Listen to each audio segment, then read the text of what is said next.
What's going on, my brothers and my sisters? I'm going to address a question that was sent in. Someone who has relationship OCD, and they realize they've been very critical of their spouse for quite some time. We're going to get into that. So welcome to the Healing and Freedom Journey. Mark DeJesus here. I am your brother from another mother, bringing you insights along the way. I'm all about mental, emotional, and relationship health. And if you are too, you've arrived at a great place. Of course, what I'm going to talk about today is best learned about more in my latest book, The Myth of the Perfect One, which you can get a copy of today in paperback, hardcover, audiobook, as well as Kindle, to begin a journey of working through the distortions of what is called Relationship OCD, which also is a great pairing with my book, The OCD Healing Journey. But let me get into this question, because a sister wrote in and said that she's realizing she's been very critical of her husband. So she writes, the title of it was ROCD, Super Critical of Spouse, and I Want to Stop. So she wrote, I am married now for almost 18 years. For years, in all caps, I thought I married the wrong person. And as I talk about in the battleground of ROCD, the central thought, the central obsession that can consume a person is the fear of marrying the wrong person, or the sense of I must be with the wrong person. It is the central core obsession that surrounds this battleground. And if you've been married for 18 years, I doubt that 20 years ago there was insight on how to work through something like this. I know in the late 90s, early 2000s, never even heard of OCD, would just be considered a neat freak, germaphobe, hyper-organized kind of obsessive thing, when it's way more than that as far as what it impacts. So you thought you for years, you thought you married the wrong person. But because I didn't want to see divorce as an option, I stayed and suffered. All the while, hot and cold with my husband. I'm ashamed to say that I also verbally criticized my husband for many years over everything and nothing at the same time. I think this is a very sober thing to realize. And I say this with all due respect, not in shame, but OCDers have a very strong force of perfectionism that can make them very difficult to live with. I say that to put understanding to how often your sense of expectation can affect your spouse. And a big aspect of the healing journey for me has been learning how to heal that perfectionistic, high expectation, high pressure, high anxiety, high internal anger that I carried in my life. And it was a way of relating. And so with that perfectionism, you have this intense drive with expectation. You have very high standards in how you see things. So flaws or imperfections or missed expectation, which we often call disappointment, are very, very highly obsessive. They take center stage and they consume the way that we relate. So even in your, I didn't want divorce, it shows the black and white thinking you have of like, okay, I've got this battle, this thing going on. It must mean I need to divorce because I'm with the wrong person, right? And so anyways, you say you stayed and you suffered, but I do see you coming to some realization. One of the realizations you'll have to also come to is the sense of an inner critic.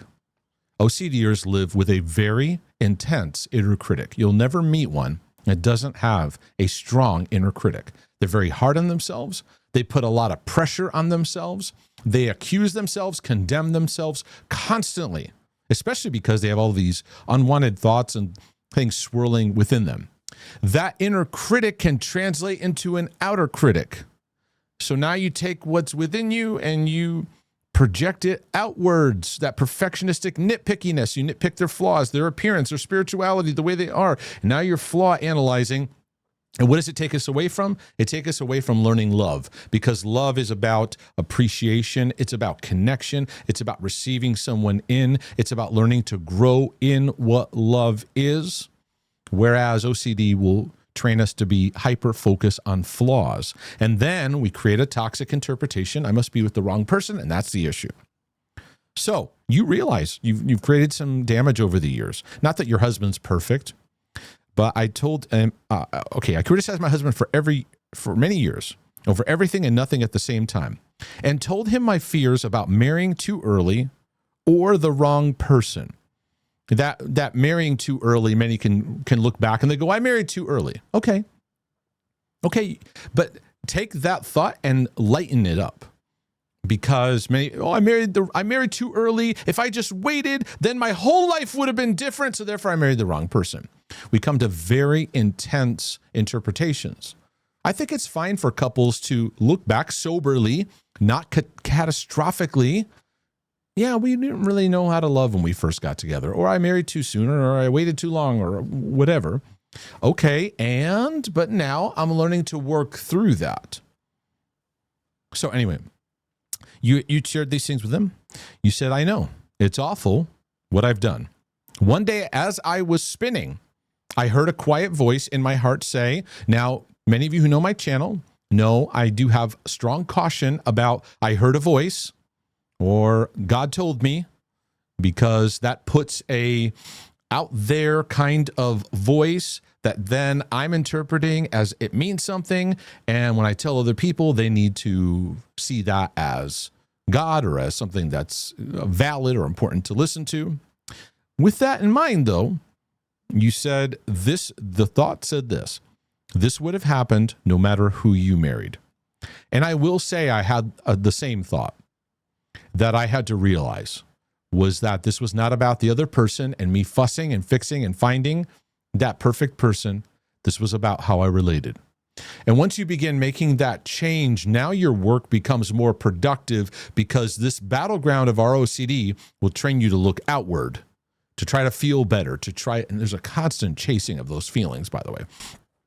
A constant chasing of how you feel and how does this person make you feel. And we're constantly looking outward, instead of learning to do the inward work of, I need to learn how to love. I need a new relationship with how I relate to fear. I need a new way of how I relate to flaws and weaknesses. So you had this thought, this would have happened no matter who you married. And I realized that the problem was me, not my husband. Lately, I've really tried to keep my mouth shut when the waves of criticism come over me and bring my thoughts captive, replacing them with truth. So keeping your mouth shut is a good step in the sense of like, I'm not going to let this now drive me. Okay? There's some further work that needs to be done though. It's like, I don't even like him anymore at those moments. Well, if you are spinning in obsessiveness, you're going to be focused on flaws. And what the focusing on flaws, you know what it does? Is it creates a emotional reaction of disgust. Seriously. It creates a reaction of disgust within. I talk about that in my book. And so when you feel disgust, you feel a sense of moving away from something, right? So I'm not saying you're disgusted at your husband. I'm just talking about the emotion of disgust. It's an emotion that you smell something bad or you see something that looks horrible. There's a sense of moving away, right? Or someone acts inappropriately. Right? And of course, in all of what I'm saying here, I'm not saying it's okay to overlook abuse or overlook major issues. The problem is OCDers interpret everything as major. So, but anyways, getting back to the sense of disgust. So if you see a flaw and you're a flaw-focused person, then it creates a sense of anxious disturbance within you, and you want to back away. Move away. Or you get that outer critic and you pick a fight. And then that person reacts harshly and the fight goes, and in a way it's like gives validation to your nitpickiness. See, he's not a good person.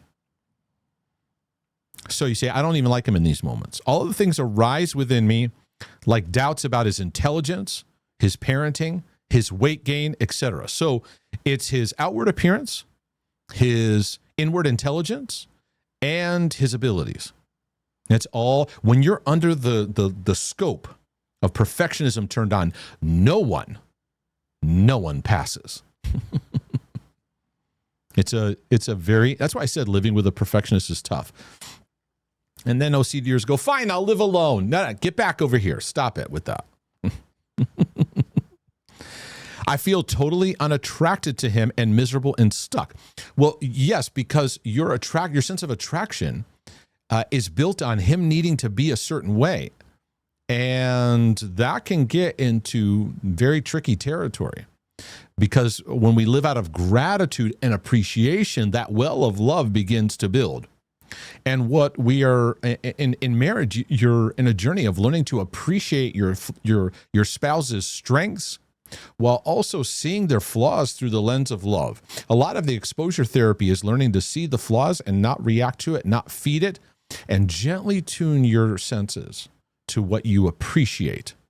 And I think all marriages could benefit from this, of feeding yourself on a diet of what you appreciate about your spouse, because what you focus on grows. And if you're focused on what you appreciate, that's going to grow.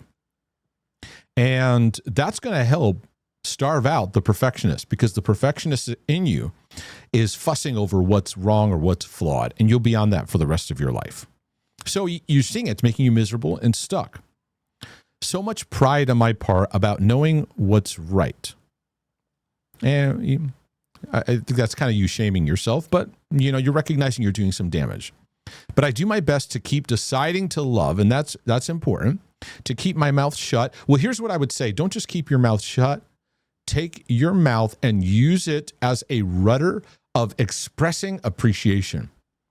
Take 30 days as an experiment and say nothing negative or nothing critical of your spouse.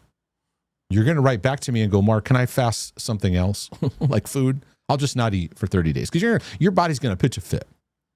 But for 30 days, just begin to focus your attention on encouragement, on gratitude. There's times your husband's going to go, what is wrong with you? He's not going to recognize you. Focus on gratitude, appreciation, calling out what is good, the things that are great about your husband. Encourage him and starve the nitpickiness in feeding that verbally. And see what happens after a month, just 30 days of that. Okay, but he can tell when I'm off and being inward critically. Well, maybe you're going to tell him, you know what? I'm on a new journey and I'm walking through a healing journey on how I've been. And I'm really sorry about how I've been. And so I'm going to be practicing new patterns. And so I want you to know that sometimes you might see me be a little bit goofy. We're not going to overanalyze it. We're not going to, over nitpick it. But what you're going to watch is me making a transition into becoming a more grateful, more loving person. I want that. I want to love you and I want to be more loving to you. And I'm sorry where I haven't. So then it's not so like, hey, what's going on here? I so want to work through this and be at ease with my imperfectly wonderful husband. Now I'm going to tell you something. And at first you're not going to necessarily believe it, but you're going to need to work on nitpickiness of yourself.